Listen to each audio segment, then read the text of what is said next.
It's Monday, May the 26th, Memorial Day. Got my program, over 40 picks today. I'm having a great week so far. Let's see how this day turns out.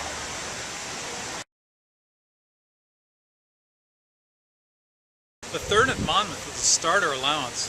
My selection was number 4, Rakit. I would never, ever pick this horse. 1 for 19. Wow.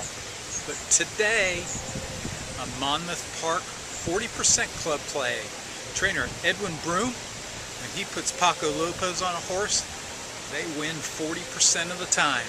So, I went with the stats. Paco had the horse waiting behind horses coming out of the turn, looking for somewhere to run. Rakitay's locked and loaded in third, nowhere to go. And 12 Stone is set to strike down toward the inside. They're off the turn, they're into the stretch. Wildcat Pleasures, narrow lead, 6-shooter junction.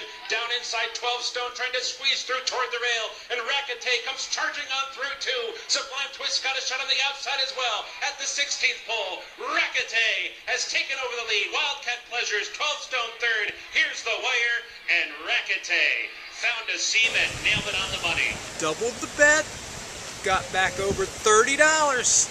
Thank you, Jim Mazer and the Monmouth Park Handicap. The fourth at Monmouth. They made the special weight going 6 furlongs, like number 4, Chunnel, ridden by Paco Lopez. But here's the deal, sent out by Eddie Flisa. The Monmouth 40% club play scores with a whopping 64% with his turnback runners. This one I thought looked much the best, but still went off at 2-1. Split horses entering the stretch. Top of the stretch, Swaven A trying to see it out. Furlong to go. Chunnel's alongside second. Big Fraud back in third. Padre Gras fourth. 16th out now. Chunnel fighting with Swaven A. Swaven A won't go away, but it is Chunnel with a narrow lead down to the wire. Padre Gras, good finish, but it is Chunnel. Chunnel wins the race over another $30. My third win of the day on this Memorial Day card came at Arlington in Chicago on the turf. I like number 2, Suspended Moon. Looked to have a favorable pace scenario. Only been on the turf twice, but both of them were good. Thought he'd come rallying. Jockey had him moving as they hit the far turn, and then he had to decide inside or outside. Went inside behind a wall of horses. Could he get out? Fourth has been 4 wide throughout. Breathe now being asked to pick up. Toward the inside, here comes Passchendaele. Passchendaele comes up the fence. Eastern Precipice wide. And Suspended Moon toward the inside, taking closer order. 3/4, 113 flat. A furlong to go. Passchendaele. Passchendaele has taken over. On the outside, Suspended Moon. Charging after Passchendaele out now. Passchendaele. Suspended Moon. Suspended Moon. Passchendaele.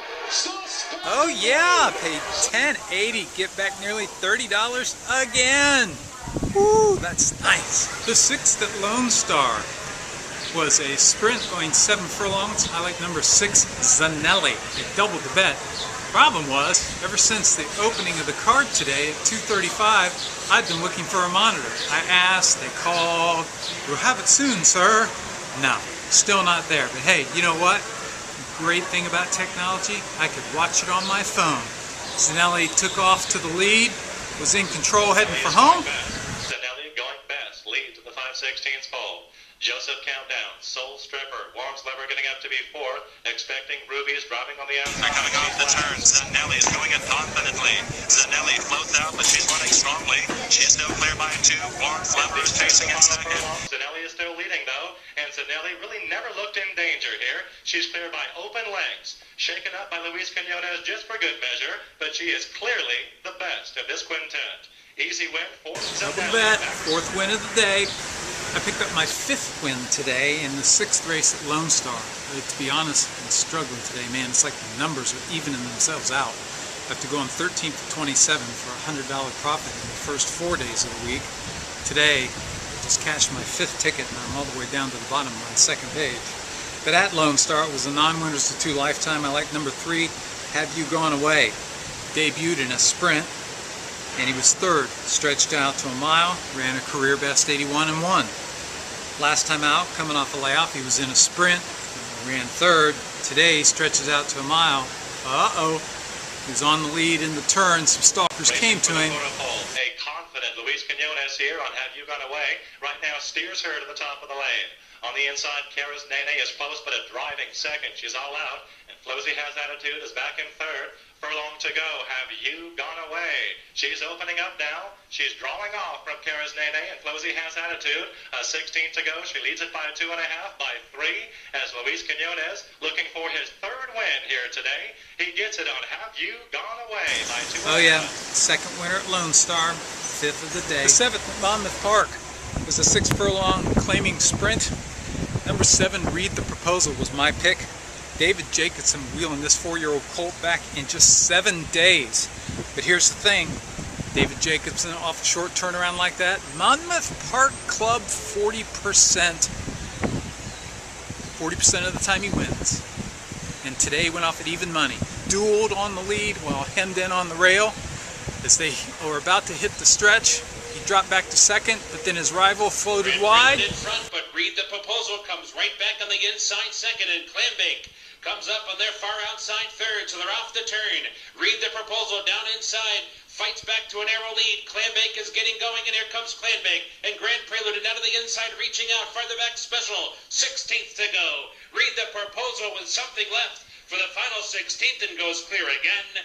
And Read the Proposal fought them all off in the finale. Tripled the bet on Read the Proposal, $30. Nice on win number 6. The 8th at Lone Star was the Grade 3 Lone Star Handicap.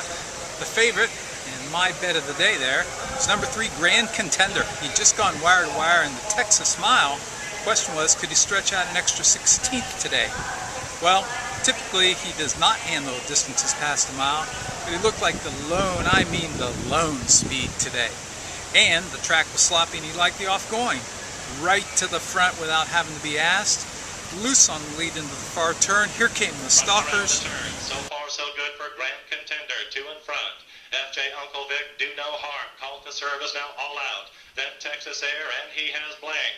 Racing at the quarter pole. It is Grand Contender just twitching his ears in the air. On the outside, Do No Harm tries to come and give him a test. He's coming on with a wide bid. Furlong to go. Here's the test for Grand Contender. It comes from Do No Harm. Then FJ Uncle Vic, and he has Bling. Grand Contender fully up to the task. He's in search of 3 straight stakes wins, 4 for Tom Amis. He's going to embellish his off-track record with a boisterous win in the 18th Lone Star Park Handicap. Prime time, 20 to win.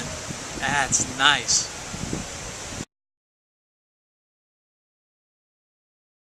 Next up was the 9th at Gulfstream. 9 winners, 1 allowance. I like number 9, Cage Fighter.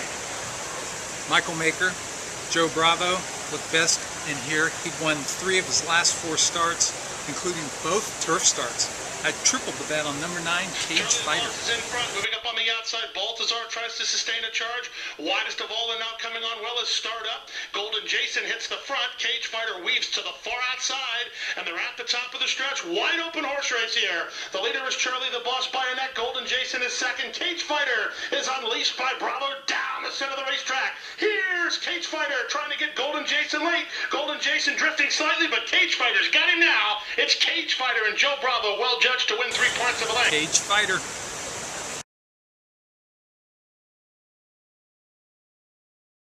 My best of the day at Santa Anita is in the 7th. It's the Grade 1 Gamely going 9 furlongs. I love number 8, Emollient. She's the only Grade 1 winner in the field, and she's got 2 Grade 1s to her credit. 1 here. And the last time she was here, she looked to be over her head in the Grade 1 Breeders' Cup Filly Mare Turf, and she led them into the stretch, and then was 4th, beaten only a length by 2 of the best fillies and mares in the world. Dank being the best in the world. So today, I thought shipping out here, she looked really good. A lot of people might have been concerned that Mike Smith was off. I love the fact that Rosie Napravnik gave up her mounts at Churchill Downs, where she's the leading rider, to ride today for Hall of Fame trainer Bill Mott. So in the Grade 1 Gamely, number 8, Emollient for me. They're turning the pressure on now as they go into the turn. Emollient now goes looking for the lead. Gregori on the inside. Emollient, Gregori turn for home together. Miss Serendipity third. Piranda chasing after them from 4th. They're at the top of the lane, and Emollient now strikes the front. Emollient goes for home. Miss Serendipity, a big danger on the outside. Emollient, Miss Serendipity, Piranda just not doing enough. Emollient on the inside. Miss Serendipity right up alongside. Emollient all hard, finds more. Miss Serendipity right there. It's a thriller. They hit the wire. It looked like Miss Serendipity. Nick, I can see how much class she's got the way she's trying to reach it. Look at her reach for the money. Rosie with the left-hand stick. Here comes Brice Blanc and Miss Serendipity. Miss Serendipity did get the nod.